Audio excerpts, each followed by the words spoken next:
రైతులు కుప్పలు పోసి చాలా రోజులు గడుస్తుంది. అయినా కానీ వీటికి కొనుగోలు అనేది తొందరగా చేయడం లేదని చెప్పేసి రైతులు ఆవేదన వ్యక్తం చేస్తున్నారు. వర్షానికి సైతం ఎండకు సైతం ఎండిపోయి చాలా ఇబ్బందిగా ఉందని చెప్పేసి ఆవేదన వ్యక్తం చేస్తున్నారు.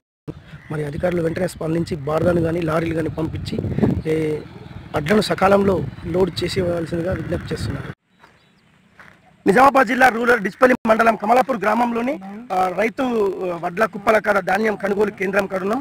ఇక్కడ వడ్లు పోకుండా చాలా ఆలస్యం అవుతుంది. రైతులు ఎండలో ఉన్నారు. దీనిపైన రైతులను అడిగే తెలుసుకుందాం. నమస్తే సార్, ఏమైంది సార్? పూర్వ నష్టం అవుతున్నాం సారు. ఆనవాళ్ళు పడుతున్నాయి, వడ్లు పోతలేవు, లారీలు వస్తలేవు, బాగా మోసం అవుతుంది. ఇట్లా చేస్తే సారు ఎట్లా కాలు బారదాన్ని కూడా లేదు. ఇవన్నీ తిప్పలు ఉన్నది మాకు. ఈయన్ని అట్ల కాని ఉన్నది. ఇప్పుడు మీరు సుమారుగా ఎన్ని ఎకరాలు వేసారు సార్? మేము 3 ఎకరాలు వేసినాం సార్. 3 ఎకరాలు వేసారు.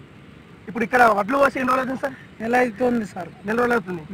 నెల రోజులు గడిచిన వడ్లు సీరియల్ రావడం లేదంటున్నారు. రైతులు ఆవేదన వ్యక్తం చేస్తున్నారు. అలాగే ఎండకు ఆనకు వడ్లు తడిసిపోయి చాలా ఇబ్బందిగా ఉందని రైతులు తెలియజేస్తున్నారు.